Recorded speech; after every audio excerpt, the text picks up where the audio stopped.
في البدء كان الكلمة والكلمة كان عند الله وكان الكلمة الله.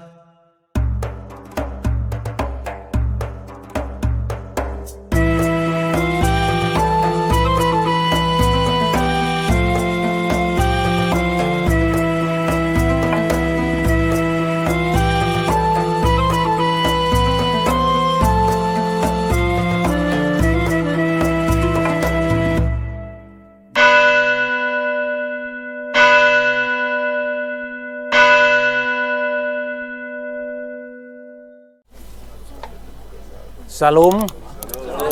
Kita sekarang ini ada di Petra, salah satu dari situs 7 keajaiban dunia. Dan ini salah satu peninggalan yang sangat spektakuler ya. Tinggalan dari kerajaan Nabatean yang berjaya pada abad pertama Masehi. Kalau saudara-saudara membaca surat-surat Rasul Paulus pernah ditangkap oleh Raja Aretas keempat, itu raja di wilayah ini. Sehingga kemungkinan Rasul Petrus menyambut Paulus ketika Paulus bertobat di Yerusalem. Paulus selama 3 tahun itu pernah mengunjungi Arab yang disebut itu adalah Arabia Petra. Karena itu yang bisa dilihat dari Yerusalem. Bukan Arabia sekarang, Saudi Arabia ya. Nah itu barangkali ada teman-teman yang mungkin ada pertanyaan dari studi Alkitab, silakan. Saya Pak. Ya silakan. Gini ya Pak Bambang, setiap ada program Holy Land, kenapa selalu mampir ke Petra? Pertanyaan berikutnya, apakah ada hubungannya dengan studi Alkitab? Oke. Kemudian ketika saya baca-baca Alkitab dari Kejadian sampai Wahyu, kok nggak ada itu ada kata Petra di dalamnya. Mohon dijelaskan Pak. Oke. Terima kasih. Jadi orang biasanya kalau mengingat Petra itu yang diingat itu filmnya Indiana Jones. Ya. Tapi kalau nanti di bus kita dijelaskan ya sama Pak Naim, tentu ayatnya ada. Salah satu ayat yang berbicara tentang Petra itu bisa dibaca pada kitab Nabi Yesaya pasal 42 ayat 11, silakan. Yesaya pasal 42 ayat 11. Ya silakan Pak. Saya bacakan Yesaya pasal 42 ayat 10 dan 11. Demikian firman Tuhan. Nyanyikanlah nyanyian baru bagi Tuhan dan pujilah Dia dari ujung bumi. Baiklah laut bergemuruh serta segala isinya, dan pulau-pulau dengan segala penduduknya. Baiklah padang gurun menyaringkan suara dengan kota-kotanya, dan dengan desa-desa yang didiami Kedar. Bersorak-sorai penduduk Bukit Batu, baiklah mereka berseru-seru dari puncak gunung-gunung. Nah, tadi sebenarnya sekilas sudah dijelaskan kemarin ya di bus sama Pak Naim. Tapi sesungguhnya kata Petra itu muncul di sini. Ini aslinya di dalam bahasa Ibrani itu Sela. Sela itu diterjemahkan Bukit Batu. Ketika Alkitab kita ditranslate dalam bahasa Greek, bahasa Yunani, pasca zamannya Alexander Agung di kota Alexandria, nama terjemahan itu Septuaginta. Nah, kata Sela itu diterjemahkan Petra. Maka kalau gereja kuno banyak yang membaca Alkitab Perjanjian Lama dalam bahasa Yunani pasti menjumpai kata Petra itu. Nah, itulah tempat yang menurut sejarawan Flavius Josephus itu dikaitkan dengan Nebayot putra Ismail. Nabatean itu dikaitkan dengan Nebayot. Sekalipun secara arkeologi itu bukti tertuanya bisa dilacak abad keempat sebelum Masehi. Tadi disampaikan oleh Pak Naim ya, tapi sesungguhnya Yosefus abad pertama itu mengkaitkan antara Nabatean itu dengan Nebayot. Kemudian yang kedua, penduduk Bukit Batu itu tempat di mana suku-suku Kedar itu adiknya Nebayot, putranya Ismail bin Abraham. Nah, pernah berjaya kerajaan Petra di sini, sehingga ada nama Wali Negeri Aretas IV, itu pusatnya di tempat ini. Kira-kira seperti itu. Jadi deskripsi yang bisa kita lihat dari sejarah Alkitab maupun sejarah sekuler, sejarah dunia tentang eksistensi Petra. Mungkin ada pertanyaan yang berikut, silakan. Izin Pak. Oh ya, silakan. Tadi Pak Markus sudah sebutkan Yesaya 22 ayat 10 sampai 11. Nah, di situ kan disebut ada Bukit Batu, lalu juga disebut ujung bumi dan pulau-pulau. Nah, itu padahal di wilayah di sini kan nggak ada pulau-pulau tuh Pak. Kira-kira Pak apa ada hubungannya dengan Indonesia? Kita yang ke negara kepulauan gitu loh Pak. Oke. Nah, ini menarik ini. Sebetulnya Petra ini adalah kerajaan yang dikenal di zaman abad-abad pertama dan bahkan sebelumnya. Ketika Nabi Yesaya mencatat itu tentu dalam konteks profetis ya, kenabian, itu melihat dalam sejarah keselamatan. Dan Petra ini kira-kira pangkalan pertama sebelum masuk Asyur. Asyur itu sekarang wilayah Irak. Nah, terus ke timur lagi itu adalah negara-negara kepulauan atau negeri-negeri di pulau laut. Nah, itulah Indonesia. Apakah kira-kira ada hubungannya seperti itu? Kita tidak bisa mengandalkan hanya dari catatan kitab suci. Tapi kita bisa mengandalkan catatan yang lebih luas lagi. Yang pertama sekarang, misalnya dari tulisan sumber India. Negara kita itu sebenarnya dikenal dalam sumber India tertua itu dari sastra Purana. Itu disebut tempat itu adalah Dwipantara. Dwipa itu artinya pulau, Pantara itu pulau-pulau di seberang. Seberang apa? Seberang India. Jadi dalam sastra India, India besar, benua India itu disebut sebagai Janbudwipa, benua blueberry. Nah, di seberangnya itu namanya Dwipantara. Maka sampai dari abad keempat Masehi ada syair India yang berjudul Kalidasa, syair Raghuwamsa. Itu menyebut tentang Dwipantara Nitalawanga Puspaira Prakerta Swedaliwa Marutbih. Dalam bahasa Sanskerta itu artinya dikaitkan Dwipantara itu pulau di seberang itu dengan bunga cengkeh, aroma bunga cengkeh di tanah Nusantara. Itu sampai abad keempat Masehi itu masih diceritakan. Lalu kira-kira pada tahun 120 setelah Masehi, Anda mengenal Ramayana. Tapi jangan hanya Ramayana Candi Prambanan, terlalu muda itu. Baru abad ke-9-10, Ramayana India yang ditulis oleh Walmiki langsung. Srimad Walmiki Ramayana. Ketika Rama kehilangan istrinya Sita, disuruh cari ke benua timur. Dan di situ disebut pulau-pulau Indonesia. Itu abad kedua ya, tahun 120 Masehi. Kira-kira bunyinya Yatna Wanto Jawadwipam. Jelajahilah pulau Jawa. Sapta Raju Sapta 7 raju kerajaan. 7 wilayah kerajaan Pasubitam sebagai hiasan. Suwarna Rupiah Kadwipam, pulau emas, pulau-pulau perak. Suwarna Karamanditam yang memiliki tambang-tambang emas. Lalu masih ada satu lagi. Di ujung paling jauh dari Jawa itu, Jawa Dwipa Matikramnya Sisru nama Parwata. Itu Papua.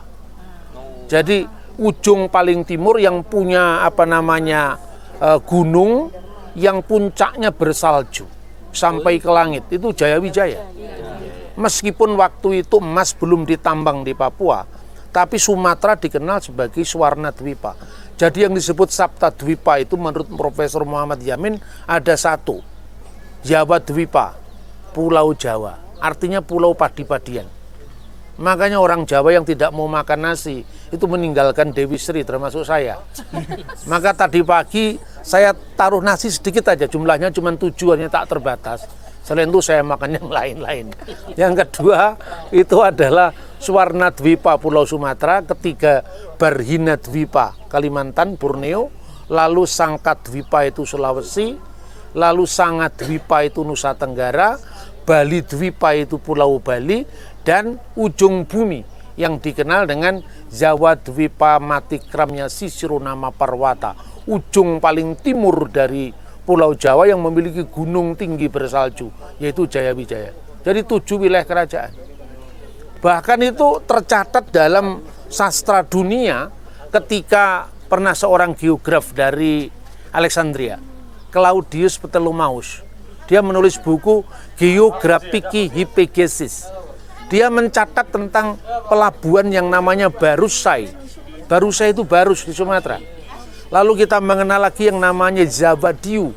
Zawadiu itu terjemahan Yunani dari bahasa Sanskerta Jawa Dwipa. Lalu Pulau Sumatera disebut sebagai bumi emas, yang dalam tulisan Claudius Ptolemaeus disebut Chrysenissos, pulau emas. Jadi clear. Itulah sebabnya maka Indonesia itu sebetulnya ejaan Yunani dari Dwipantara dan ejaan lokal Nusantara. Makanya ada Nusaina, Nusa Laut, Nusa Penida. Itu bahasa Austronesia asli. Gitu ya kira-kira. Menarik toh? Nah, nanti bisa dikembangkan lebih lanjut ketika kita sering datang ke Petra. Maka sering-seringlah kalau ke Holy Land harus pergi ke Petra. Jangan hanya membayangkan India, John, ini keajaiban dunia, ini luar biasa. Mari teman-teman Indonesia datang ke Petra, memberkati Petra. Teman-teman kita di Yordan ini baik-baik, paling toleran di negara-negara yang lain karena Kristen dan Islam hidup berdampingan dengan sangat ramah. Ini bukan pesan sponsor, faktanya memang seperti itu. Terakhir mungkin ada pertanyaan satu lagi sebelum kita dari ujung bumi. Ujung barat ini ujung timur, Papua ini ujung barat. Dari Medan. Dari Medan ujung barat. Yang disebut dalam deskripsi sejarah tentang Nusantara, tadi semua itu literaturnya dari India dan Yunani. Apakah ada literatur Yahudi yang merujuk mengenai Nusantara, Pak? Oke. Ya, oke. Saya ingat satu ayat dalam firman Tuhan ya. Tolong dibaca itu di dalam kitab Ayub 28 ayat 16. Ayub 28 ayat 16. Lalu satu lagi sekalian. 1 Raja-Raja 10 ayat 10 sampai 12. Agak cepat. Oke. Baik, saya bacakan Ayub pasal 28 ayat 16. Ia tidak dapat dinilai dengan emas Ofir ataupun dengan permata krisopras yang mahal atau dengan permata lazurit. Oke, 1 Raja-Raja 10 ayat 10 sampai 12. 1 Raja-Raja 10 ayat 10 sampai 12. Lalu diberikannya kepada raja 120 talenta emas dan sangat banyak rempah-rempah dan batu permata yang mahal-mahal. Tidak pernah datang lagi begitu banyak rempah-rempah seperti yang diberikan ratu negeri Seba kepada Raja Salomo itu. Lagi pula kapal-kapal Hiram yang mengangkut emas dari Ofir membawa dari Ofir sangat banyak kayu cendana dan batu permata yang mahal-mahal. Raja mengerjakan kayu cendana itu menjadi langkan untuk rumah Tuhan dan untuk istana raja, dan juga menjadi kecapi dan gambus untuk para penyanyi. Kayu cendana seperti itu tidak datang dan tidak kelihatan lagi sampai hari ini. Ya, oke. Pertanyaannya, di mana Ofir itu? Selama ini misalnya Flavius Josephus itu mengartikan Ofir itu Opara, itu di India Utara. Nah, tapi kalau kita merujuk pada 2 Tawarik 9 ayat 21, ini baru hipotesis ya. Jarak antara membawa emas dari Ofir ke pelabuhan Ezion Geber di Eilat sekarang ini, itu 3,5 tahun. Sementara dalam navigasi kuno, India ke Laut Merah itu ya mungkin hanya setahun lebih sedikit dengan bongkar pasang isinya itu. Kira-kira 3,5 tahun itu pasti lebih jauh lagi. Itu yang pertama. Maka orang bisa berspekulasi bahwa yang disebut oleh Santo Hieronymus, Ofir itu India. Tapi India itu kan bukan sekedar India besar, India benua itu. Tapi ada negeri-negeri di lautan Hindia. Lah, wilayah lautan India itu adalah Dwipantara tadi. Dan ini sejalan dengan apa yang dikatakan Hieronymus, misalnya ungkapan lo suleh biketem Ofir, tidak sebanding dengan emas Ofir, itu diterjemahkan non conferentur entis India coloribus. Jadi India, lah India di sini bisa India benua, bisa negeri di lautan Hindia. Lalu satu lagi, Flavius Josephus, dia menulis kira-kira tahun 90 Masehi. Dalam bukunya Sejarah Kuno Bangsa Yahudi, buku ke-8 bab 4 alinea bab 6 alinea ke-4. Dia menyebutnya dalam bahasa Yunani Ophir, itu Ophirion de Crisingin Kolomenen Indikes Esti Auto, yaitu Ophir yang kini disebut bumi emas. Crisingin dulunya pada zaman Josephus koloni India. Jadi tanah Nusantara itu dulu di mata orang India koloninya mereka.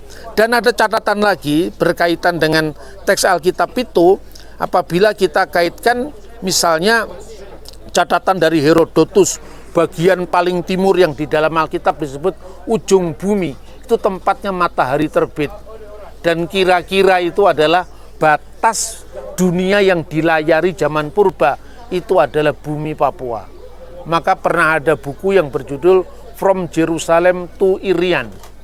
Nah, berbahagia ini ada wakil dari ujung bumi paling timur, yaitu dari Papua.